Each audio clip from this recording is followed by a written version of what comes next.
Welcome to this episode of Bridgeport Public Library's new podcast series, Bridgeport Unmasked, where we talk about true crime, local history, and all things related to the Park City.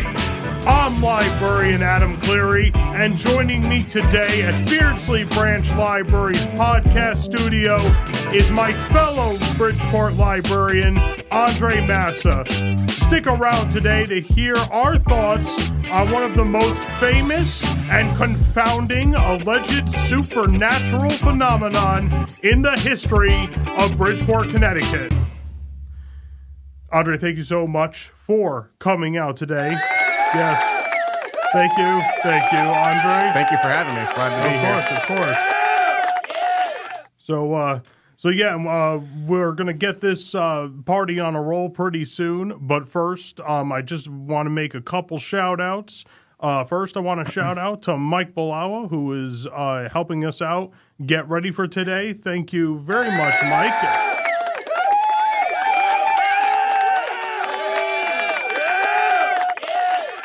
And, Mike is our fellow librarian here at Bridgeport. And I know, Andre, you did some considerable research there at the Bridgeport History Center through the library. I want to give a shout-out, actually, to the Bridgeport History Center for all of those amazing newspaper articles they provided me. It's really a wonderful place, just being able to see a snapshot of what things were like in the 70s. And even the articles written in the 90s after that was a wonderful experience. And it's a great resource for the citizens of Bridgeport to have, so thank you so much again.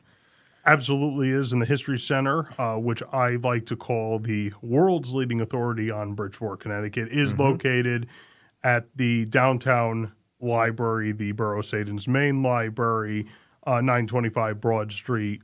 Come on over and research all things Bridgeport. So, yeah, that's pretty awesome. Andre, how you doing today? Instead of telling you how I'm doing, I'm going to ask you a question. Okay. Why was the cemetery so popular? Well, I think you better tell me why the cemetery was so popular there. People were dying to get in. Oh, wait a minute. Where is it? Yeah, I found it. Great. That's awesome. Yeah.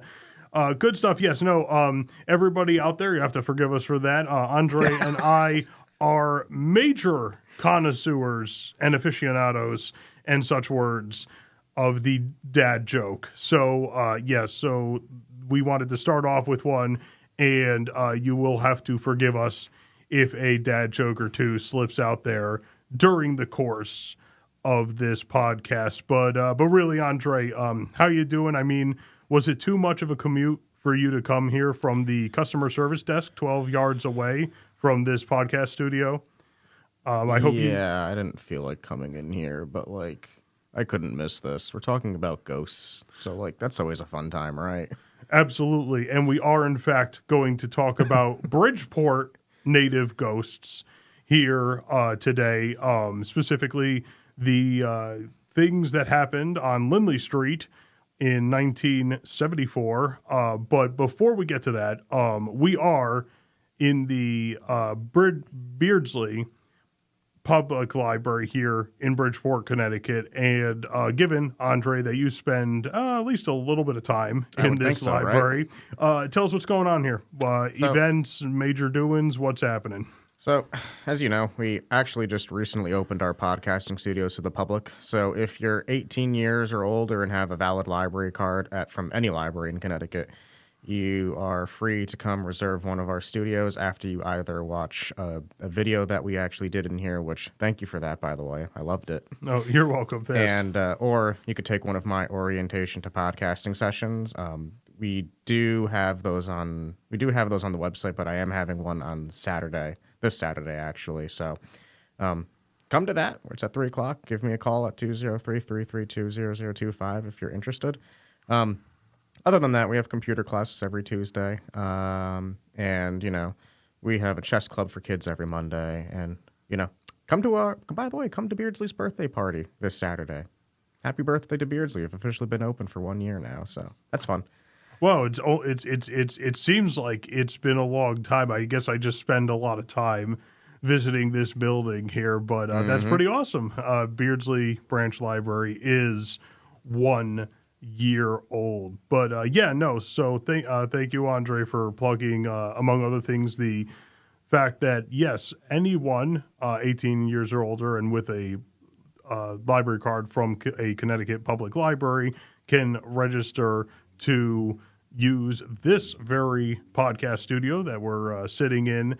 And, there's a number of ways, as Andre said, that you can learn how to use our podcast studio and model how to make your own podcast. But one of the best ways might be to listen to a podcast. So with no further ado, Andre, I say we get into the meat of this today.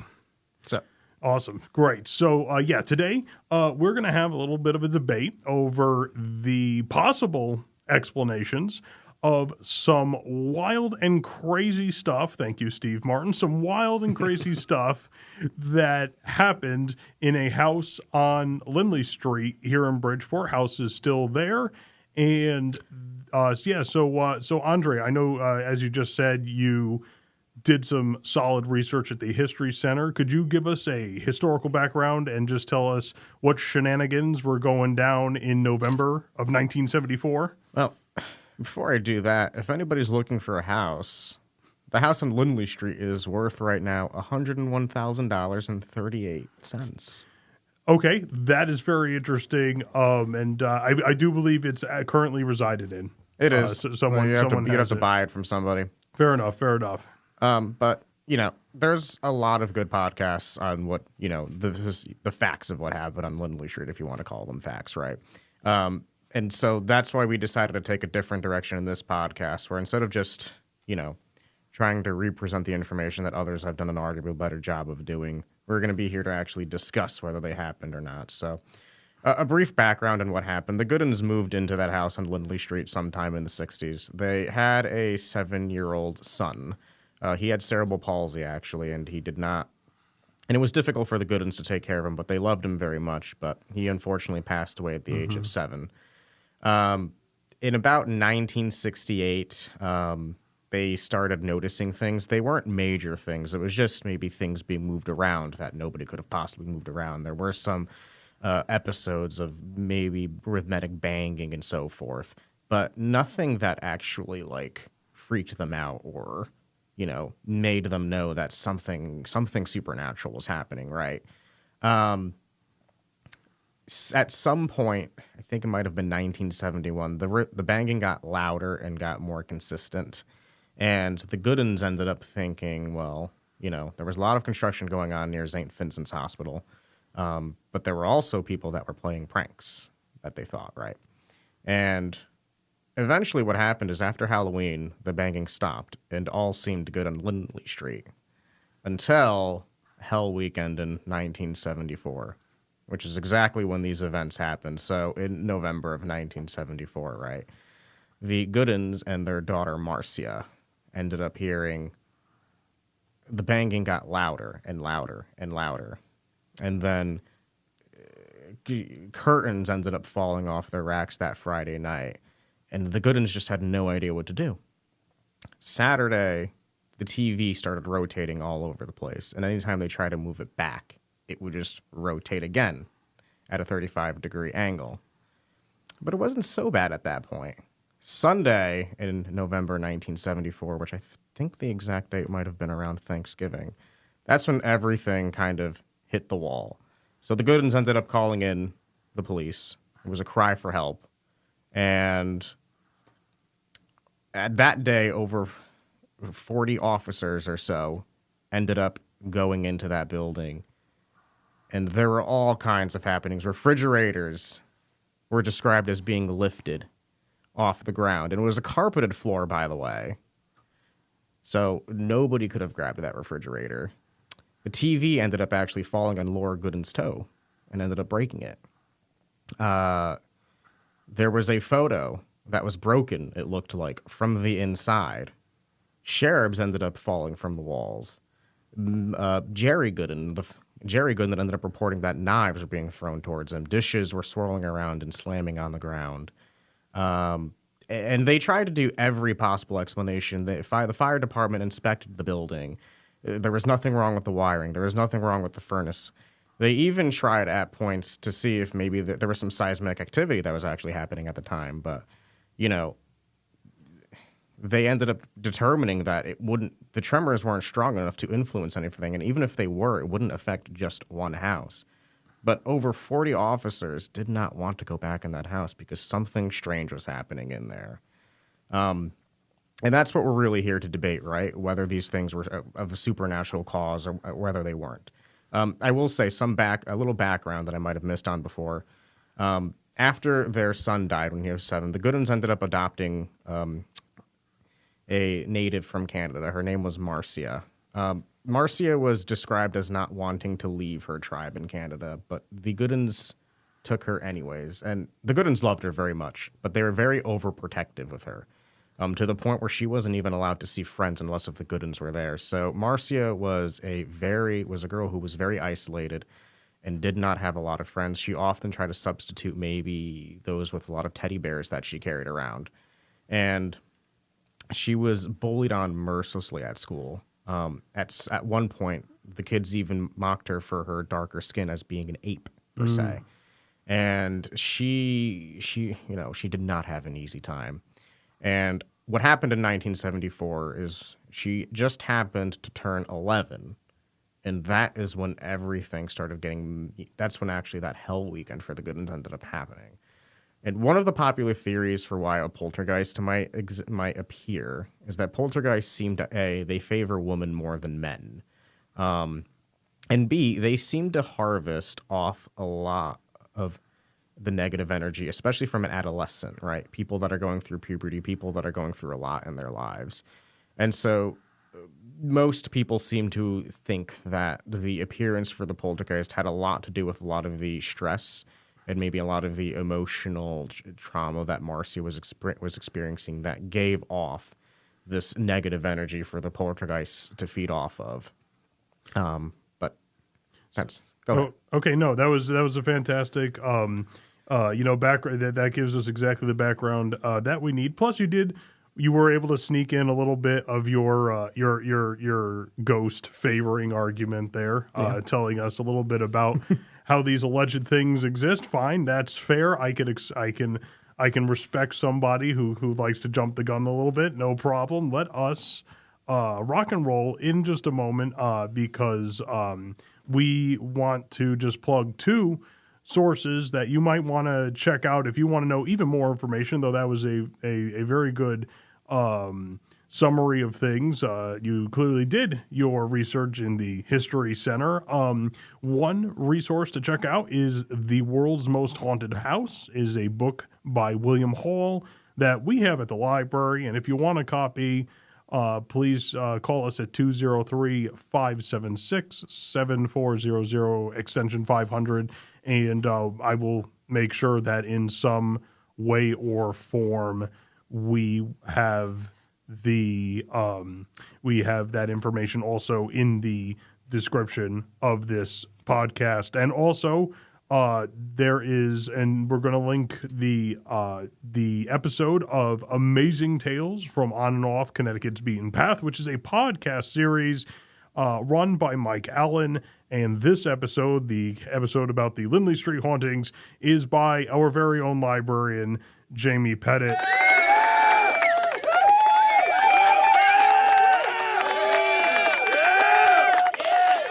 Yeah, because I just like to overuse the sound effects. It's probably my favorite part of doing these podcasts, if we're being honest. And also, okay, so Andre, I'm almost ready to lock horns. Just got to give this little shout out here. I just want to state that the Bridgeport Public Library does not take a stance or endorse any particular interpretation of what happened on the Lindley Street house in November of 1974.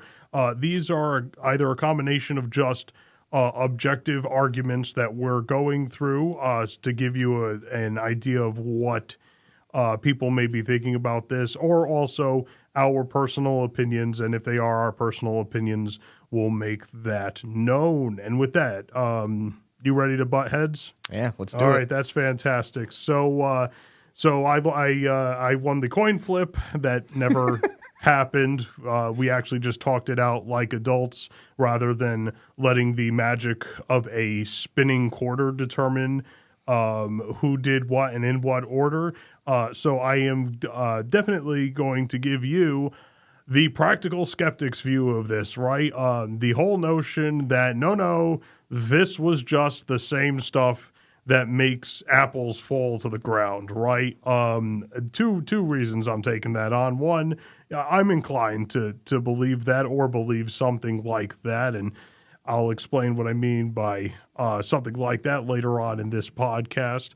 But two, also, I would like to be able to talk to my brother and look him in the eye again after this doctorate in astrophysics. So I need to have his respect by giving you the scientific, practical argument of what happened on Lindley Street. Now, the obvious major advantage of a practical argument for what happened is that we don't need anything else except what we know we have, right?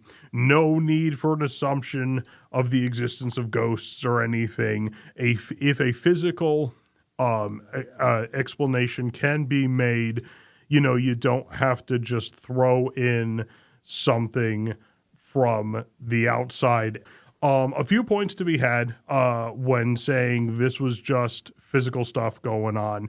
One is that not every bizarre activity is equal when it comes to how dubious or how explainable these events are, right? On one end, there were a few reports of either the cat or the swan decorations on the porch talking. Now, the problem here, couple problems here, is that one, nobody actually saw them talking. They thought they heard somebody say something, and they thought it was, then they attribute it to the swan or the cat because they were there. But nobody actually witnessed, mouth moving in such a way that these words would be coming out. And also, there were, at the end of that Sunday, there were a lot of people there, and it would be easy to mishear speaking. So that's kind of a dubious event that happened there. However, there are some that are astounding. Like, what's going on there? And I think my personal favorite, I know, I'm sure people laugh behind my back about how much I focus on this one in particular, but the fridge is pretty, I think we could say the fridge is pretty impressive. Especially so the fridge, Andre, I think you touched on that multiple times throughout this weekend. Refrigerator was reported to lift inches into the air and then turn a little bit and then go down, and no pulleys or mechanisms were found. Yeah. It ended up even hitting, I don't know if it was their neighbor Holsworth or a different officer, but it ended up actually hitting one of them in the elbow and almost injuring it too. Oh, yeah, no. You make a great point. This thing also moved around. Reportedly, it moved across the carpet without leaving any traces on the carpet, which is interesting. That kind of makes it tough to say it was some operation underneath some sort of motorized whatever pulling it around. So given that there were some things that are worth, thinking about, like this refrigerator, trying to figure out what's going on. The point of a practical argument is to give any explanation whatsoever for these things that the everyday physics works, right? That is the level of proof that I am trying to hold with this argument, and you might be like, well, if it could have been physical or it could have been supernatural, then isn't it still up in the air? Again, I feel that if there is a physical possibility, that is a huge benefit to a physical argument, because physical arguments have the advantage that, they don't need anything else other than what we know is there. Okay, so point being, few things I want to point out is that one, the weird events, other than the knocking had gone on for several Novembers previous to this weekend, but all the other events of note started on Friday night. The Goodins did not report this to the police or to the neighbors until Sunday around 10 a.m. So I'm sorry to say, and I'm sure Andre is going to jump down my throat for this one, and I know some listeners are gonna not be happy with me here.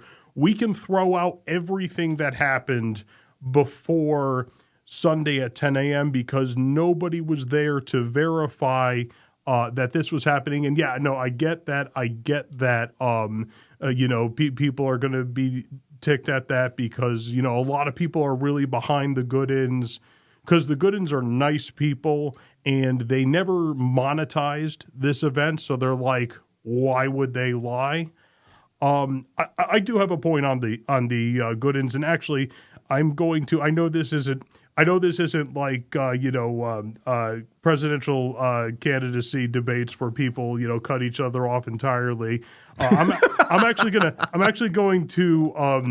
going to stop after this because I know Andre is dying to say something, but he is too polite to not cut me off here. Yeah, something you need to know about the Goodins, these people whom we're trusting their account alone to describe the majority of the time of this very bizarre weekend. These people, Mr. and Mrs. Goodin and their adopted daughter, decided to stay in and sleep in this house from the Friday night to Saturday morning, and then Saturday night to Sunday morning, right? We're asked to take the observations as trustworthy of people who said, oh, tables are flipping over, knives are being flung at us, and you know what we're going to do? We're going to go to bed now. There's a ghost flying around doing crazy stuff, and we're going to go to sleep. We're going to make ourselves unconscious for a few hours. And our child daughter, we're going to make sure she's alone in her room while we're unconscious, even though televisions and a bureau have fallen within inches of her bed. These are the types of people we have to trust. Go ahead, Andre. Throw at me what you will. So here's the thing about the Goodins was that even before the police ended up getting called in on Sunday at 10 a.m., the Goodins were terrified. They had gone to their neighbors, and they had expressed, even before that, there was something going on in there, and that they had no idea what was going on. The thing is, right, is that the Goodins tried to look for every possible explanation that was rational in nature because they wanted to stay in that house. They already had that house inspected even before Hell Weekend began that November in 1974.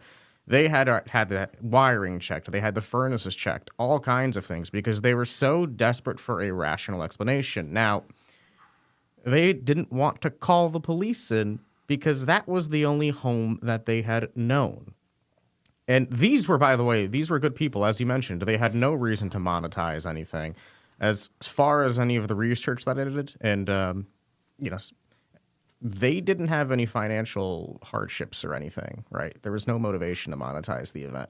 But they so desperately tried and tried and tried to explain everything with some kind of argument based in physics, based in reality, and they couldn't. And so it's almost like a snapping point happened that Sunday morning. And by the way, you said that they were unconscious for a few hours, but William Hall actually says in his book that Saturday into Sunday, hardly anybody slept. They might have slept for maybe only 2 to 3 hours because they were so terrified, right? And the events didn't really reach a tipping point until that Saturday. So that Friday night, the Goodins sat down for TV, witnessed the strange things happening with the curtains, and went back. And they were able to get some sleep that night. But then they were so terrified Saturday that they couldn't sleep. And it is, I think, maybe, I don't want to say maybe a little bit unfair to be skeptical of the Goodins because it took them 2 whole days to report what happened. But I would say that at least there might have to be a degree of compassion or understanding to be given to somebody that's the only home they know, and they did not want to leave. Okay, fair enough. Yeah, I was a bit of a jerk to them. That is fair. I fully sympathize with the terror of what they're going through and the fact that, yeah, this is their house, and you don't exactly just, well, why don't you just, get out or leave it? I still think they could have spent the night with a neighbor, and plus, you bring up that, they tried to explain things. You tell me what university they got their degree in forensics from, and then I will trust their ability to investigate how these events were going down. Now, in addition to the fact that, okay, so before Sunday at 10 a.m., I am taking the position that there were too few people to corroborate what was going on. Just a few hours later in the afternoon of Sunday, I'd say there were too many people to corroborate what was going on. This attracted so much attention that traffic was blocked on Lindley Street. And so you might say that would be a boon, right? That would give more witnesses. Well, remember, nobody's there just in a neutral manner. Everybody's excited. Everybody really wants some supernatural event, and they're like, "Where is it? Where is it? Where is it?" I think you get dozens of people there, and you get one person who gets really excited and is like, "Holy smokes, did anybody else hear the decorative swan talk just now?" And everybody would be like, yeah, decorative swan. And I think that's where we get these dozens of reports from civilians and officers. And remember, officers are no less or more good at being eyewitness testifiers. Just because you're wearing a uniform does not mean that you are any better than me or anybody else at looking at something and reporting it. So really, in my opinion, it comes down to that sweet spot of when the first few officers got there between Sunday at 10 and Sunday at around a couple hours later, let's say noonish, before other officers showed up, other officers who were already in a state of, oh, this is wild, this is something crazy, right? So confirmation bias, they're going to see something and say, yeah, that's right, that's a ghost right there. And remember, you can't say, I don't know what causes it, therefore a ghost causes it, right? That's along the same lines as, I don't know what that thing in the air is, therefore it must be flown by extraterrestrials. Well, if you don't know what it is, or if you don't know, what's causing the refrigerator to levitate, then you don't know that it's a ghost. You just admitted you don't know. But there is that 2 hours there, and so we have to do some soul searching here. Either it was some hoax that we have not figured out yet, or we have to completely dismantle our model of a physics-based universe. And I'm more willing to side with the scientists there than Jerry, Laura, and a couple of officers who someone may have been tricking someone there. So yeah, that is the practical-based bit. Andre, go ahead. I do have to warn you. Say whatever you want, and then go on to yours. I have to warn you. I'm going to be a little more out for blood than you are when okay. you make your argument in a moment. Go ahead. You have the floor, man. All right. So I do want to say I think you do make two really good points, actually. Thank you. Number one, a little background, actually. I believe The Exorcist came out in 1971.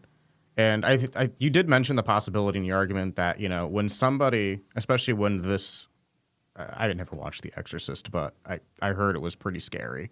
So when you have this film that captured the imaginations of the public and was in the public psychology, I think you do make a good argument that people can then become even more psychologically biased towards walking in, and anything that they look for could potentially be, well, that's a ghost because I just saw this movie not too long ago.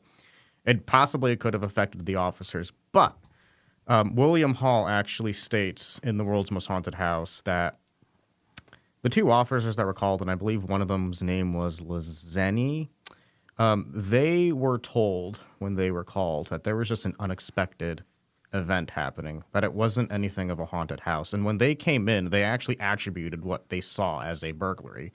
And that was the first assumption that they had. So they didn't have the psychological preconditioning that there's a ghost in here, so that has to be attributed to, the poltergeist is having some fun with the good uns, right?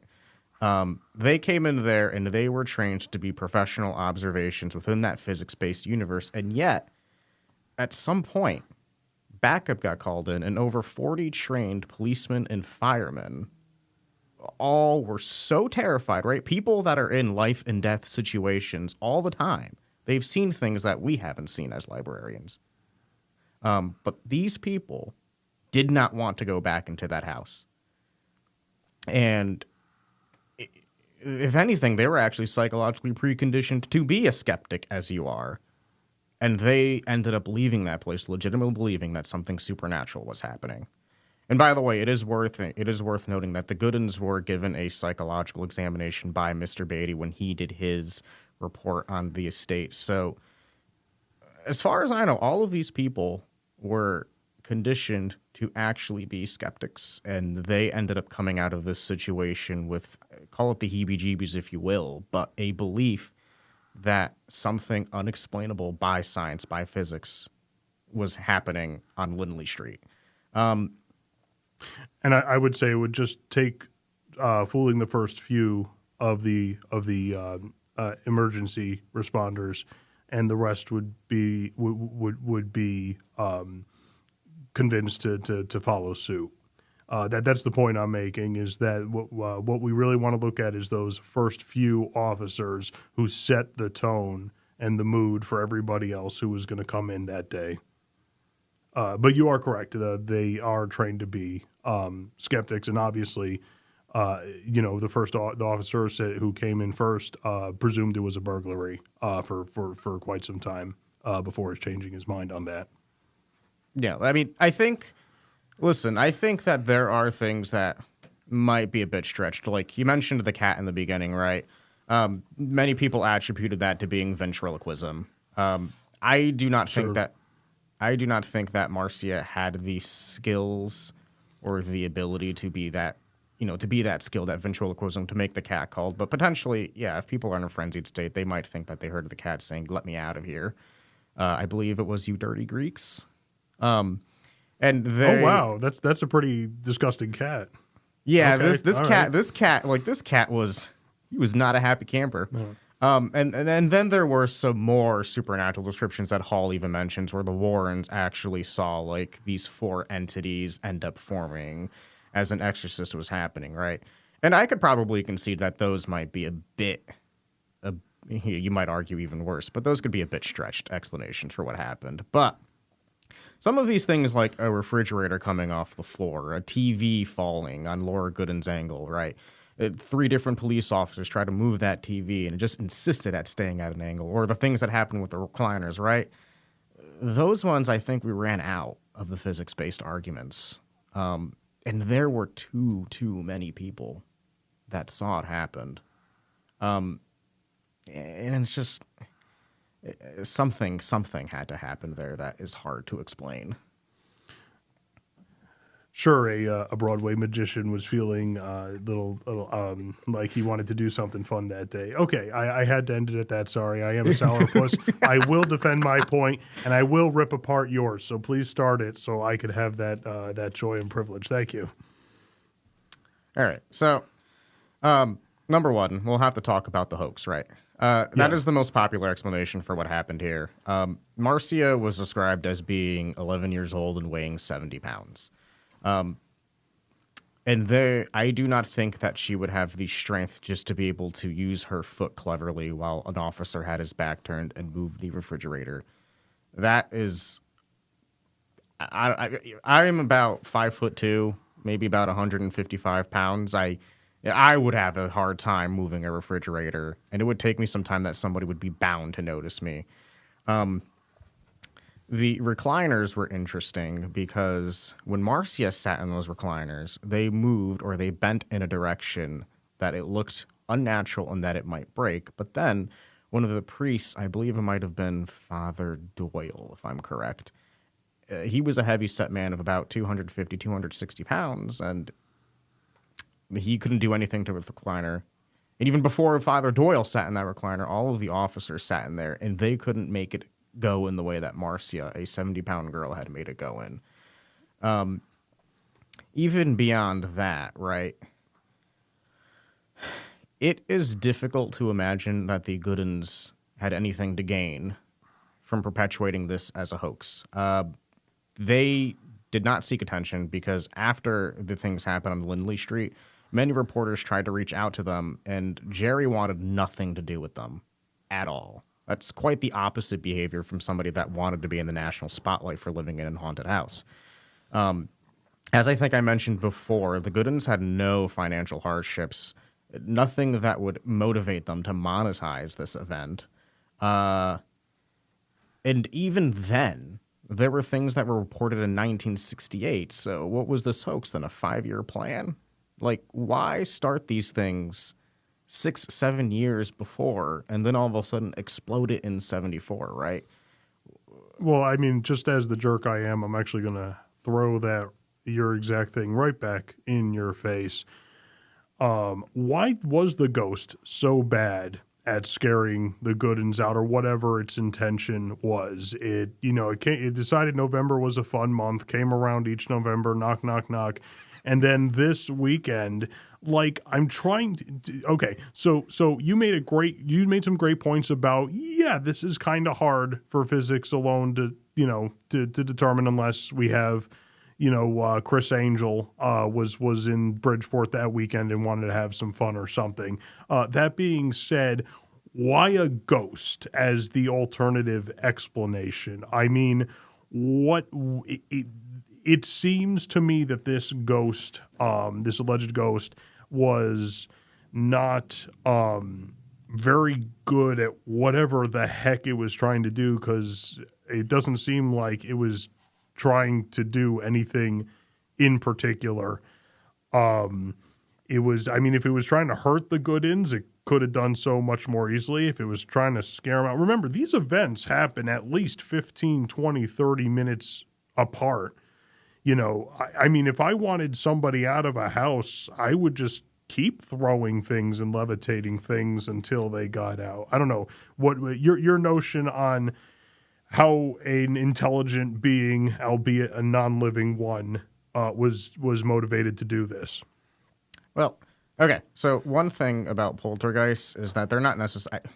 This particular poltergeist, at least it seems, was not tied to the property itself, but it was actually tied, I think, or was feeding off, supposedly, off Marcia Goodin's negative energy. And that's why, like, in my research, right, to explain the origin of this poltergeist, I tried to find out if there were any maybe violent crimes that happened on Lindley Street, or maybe anybody died there, right? And I couldn't find anything. So that rules out that the poltergeist in nature was attached to that property. So it wouldn't have any motivation to get the Goodins out of the house. It probably was just more focused on feeding off of Marcia, and in that case, it would really have no motivation to injure the Goodins so badly that it would incapacitate them, because, they need the daughter so that it could continue to exist, whatever it was, right? But it is still worth mentioning that people did suffer some minor injuries. The TV ended up falling on Laura Gooden's foot, and she couldn't walk. If that was a hoax, why do that to yourself? That seems to be a very, very extreme action to take just to perpetuate that there is a ghost in your house for a family that already hated the attention they were getting. It's just so hard to believe then that they went through all of this effort to hurt them. Jerry loved his wife, so it would be mind-boggling to think that Laura wanted to hurt herself just to get unwanted attention. And even before that, I believe it might have been Colesworth, their neighbor, and he got hurt by that refrigerator. So why would he hurt himself, especially when the Goodens had no money to offer him to perpetuate a hoax? So it's just I'm finding the motivation for a hoax to be hard to find and hard to perpetuate. I mean, but why a ghost? Why do you believe it's not just accidents, therefore it's a ghost, and not say, I keep, tongue-in-cheek bringing up, a Chris Angel-style magician who was just having fun for a weekend. But I don't have anything to back that up. But the point is, why a ghost? Because there was no other way to explain it, which I guess it does sound like a bad argument because everything has a rational explanation to it, supposedly, right? But they literally went through all of the avenues. The fire department checked the house out thoroughly. The construction that was happening at St. Vincent's, they couldn't attribute that to being able to cause entire refrigerators to move across the floor or TVs to end up falling on people's feet, right? You eventually reach a point where you've exhausted all rational arguments like the Goodens did, and they were specifically stated, their neighbors said that if they could just find one rational explanation, they would have stayed there. But it came down to the point where it would only be a supernatural explanation to explain what happened there. And at a point where you had 40 different trained men and women that didn't want to go back into that place, it's hard, especially even when you had university seismologists that even ruled out that it couldn't even have been the tremors that happened that week. So I guess in my opinion, it's almost like the only other thing left was the fact that it was a ghost or a poltergeist, I guess, in this case. I have a third alternative, but before I go there, as a possible, marriage between the physical and the ghost explanations, did not want to take away any other points that you wanted to make on your end still. All right, so I will give you some ammo. Fantastic. In the article that was All Quiet is on Lindley Street, I think that's where I picked up on this. There was a report that one of the officers was actually able to interrogate Marcia, and she actually confessed that everything was a hoax, that she was moving things, and she was moving things when people's backs were turned. And then it was also reported that Laura Gooden herself said to Marcia, "I can't believe you did that. We could have made so much money off of this." So there is some ammo for you to use there. I mean, I do have a response to that. I respect the research done, and I respect what you've put forth. I won't even use that against you. 2 reasons. I don't think Laura said that. I'm still trying to look for non-ghost explanations, but I know Laura did not want to make a dime off this. I will concede that much. And also, I'm not going to trust a confession given by a scared 6-year-old girl or whatever. That is not the conditions. Especially if the officer did the interview like right there, while the television was swinging on an unseen pendulum, you know what I'm saying?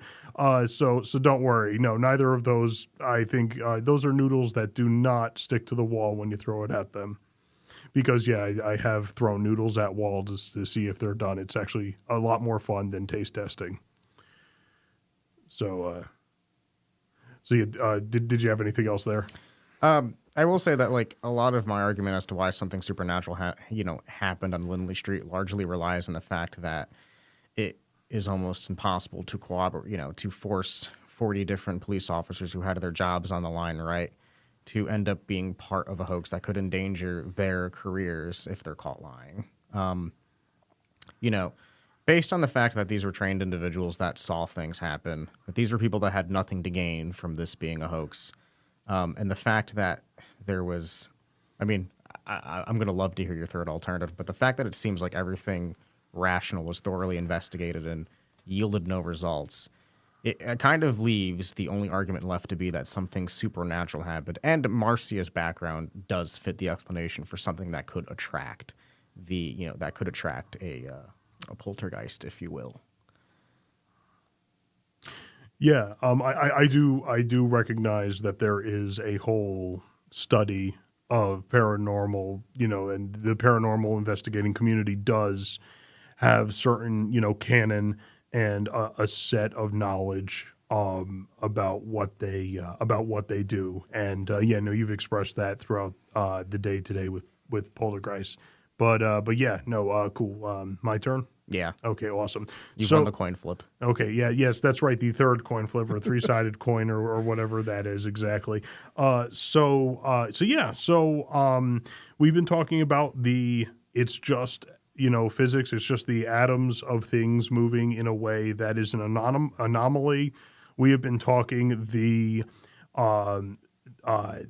spirits of people past do in fact interact with the world, the world that we observe every day, and that's what was going on. I'm going to throw something that frankly has its issues, and I will concede the issues as they come up.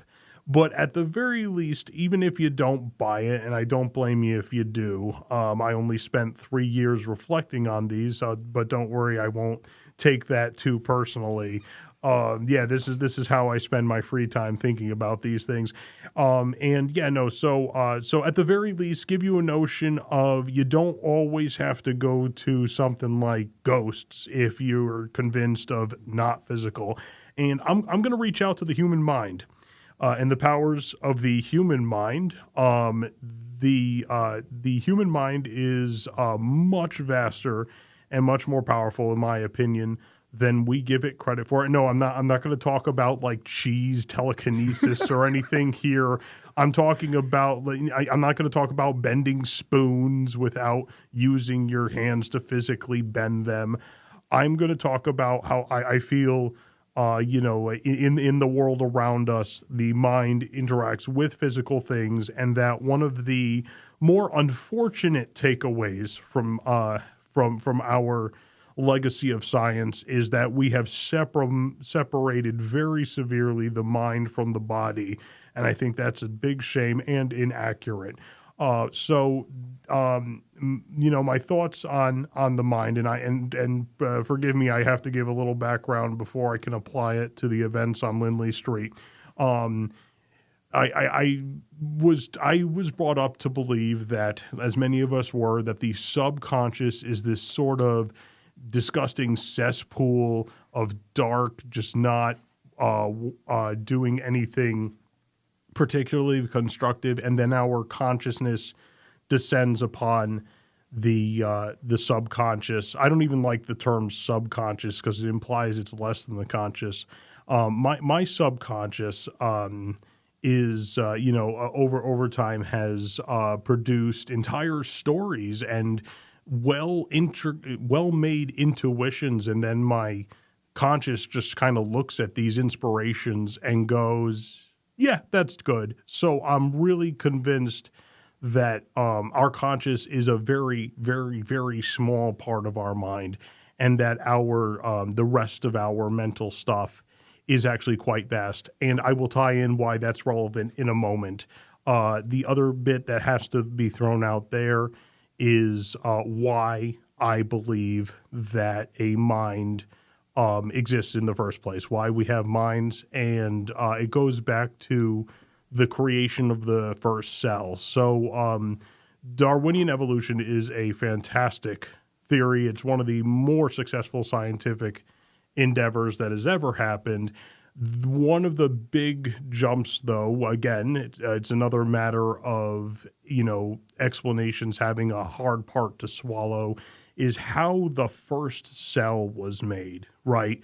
I've heard this anecdotally, there is a greater chance that a twister going through a junkyard will assemble a perfectly functioning truck than there is that the first cell was made. And I'll note the objections in a moment. I feel that the first cell was made when some physical stuff came into interacted with some orderly stuff, and they came together. So there was physical stuff and orderly stuff. And, when the cell evolved, the physical stuff improved and the orderly stuff improved, and the physical stuff became bodies and the orderly stuff became minds. So obviously there's some refutations you can make. One, you could say, well, in a universe, it's possible that the twister did just make the Jeep. And the other point you could make is, where did you get this orderliness from? And those are both legitimate refutations. But if you do accept those points, then what we have here, and from my point that the mind is very vast from before, what we have here are some very important points. One, the mind and the body are very interconnected. Right. In fact, we can abstractly think of them as different things, but they never exist as different things. Right. So not only can the mind interact whenever physical things act, it must. Every action is a physical and a mental action. However, this also brings up, because orderliness and physicalness are conceptually different things, even though in nature they can't be distinguished. It means that they have some meaningful differences and act in meaningfully different ways. And then when you combine that orderliness, which is just, one example of orderliness is the mind. The mind is vast and powerful. So you have something that acts with the physical, acts differently than the physical, and is vast and powerful. And I think for those three qualities, it could have been mental stuff that was causing the Lindley Street phenomenon, right? It was not per se the soul of a human being that was conscious, but just an anomaly caused by mental stuff. And there are some issues with that. But I would like to hear Andre's issues with that to begin with. So what you did is that you perfectly described the evolution of how we have a mind. All of those things are not mutually exclusive with the existence of a soul or an existence of something that must originate from another universe, not another universe, but like another plane of existence, right? At the end of the day, the way that the mind interacts with the physical world, right? We have ways that we can interpret the things that we witness, right? Like, if I have these unconscious biases that, I might have been somebody raised in a family that was very supernatural in nature, sure, I might look at what happened at Lindley Street as being supernatural in nature, that it was caused by a ghost. I can agree to that. The issue here is that we had tons and tons and tons of different people that all came from different backgrounds, different trainings, that still saw these physical manifestations, and at the end of the day, all came to the same conclusion, right?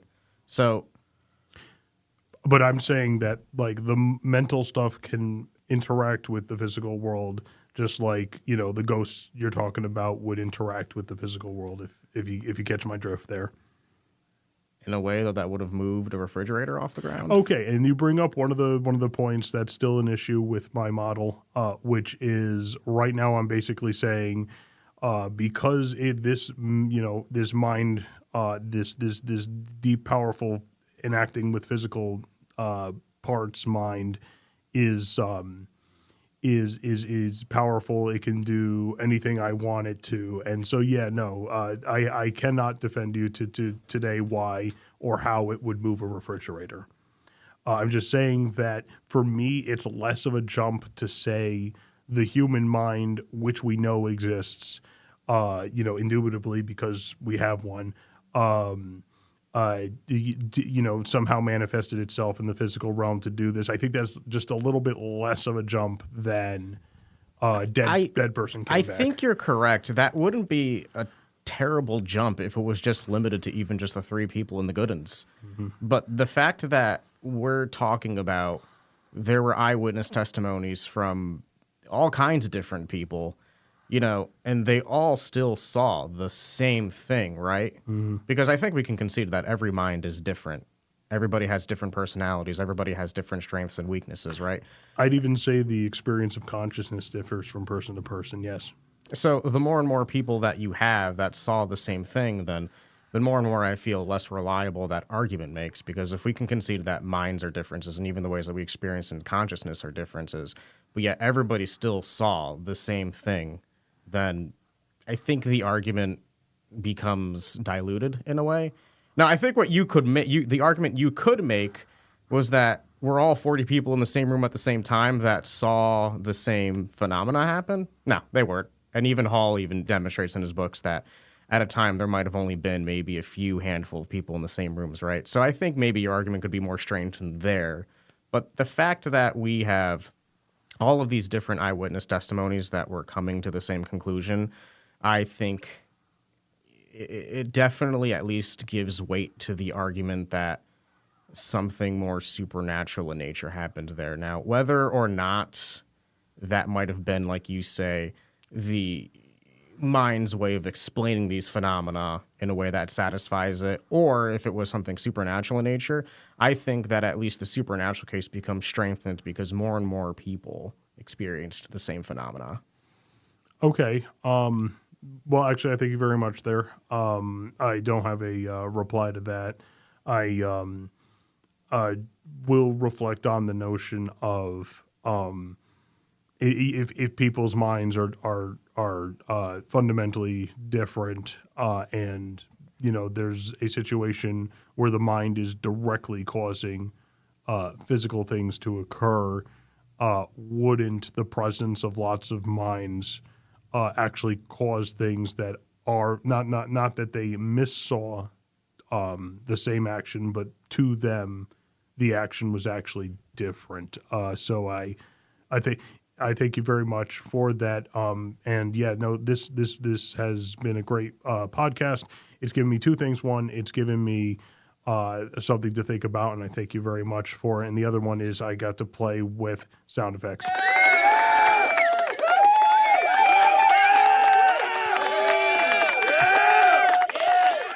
I bet you didn't see that coming, did you? No. No, I didn't think so. I guess, could I make a quick point? Oh, of course. Yeah, no. Yeah, I think, okay. Actually, though, now that I've actually thought about it, I mentioned earlier that The Exorcist did come out a few years before The Good Uns happened.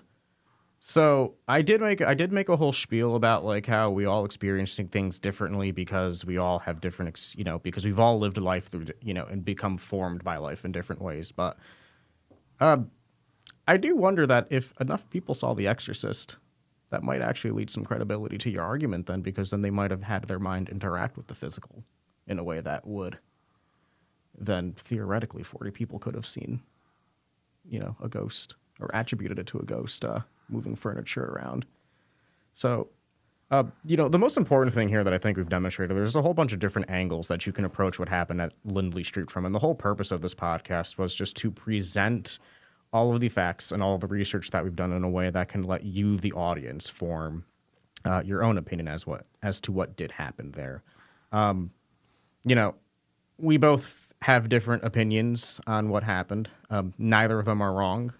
The most important thing, at least from my perspective, is that we've given you all the tools that you can now do your own research and come to your own conclusion about what happened in Lindley Street. And really, that's our job as librarians. That's why I enjoy my job. Yes, we gave you all of that. You know, we had that ourselves, and also we did one other really cool thing. I think that we did is that we very much care about our positions, but at the same time, I don't know, Andre. To me, that seemed like that was a pretty respectful, dignified debate, and I don't know. I think certain people in this nation would do well. I think we've given to hope. follow our example. This is a good sizable podcast. But before we head out, Andre, remind the folks where they can go, please, to sign up to use this podcast studio and film their own podcast. So if you visit our website, www.bportlibrary.org, under the services option on the website, there will be a section called Podcast Studio. And I want to give a shout out to the Beardsley branch manager, Anna Noworowska. She did a wonderful job creating that page and giving you... Oh, I'm going to do it again. I'm going to do it again.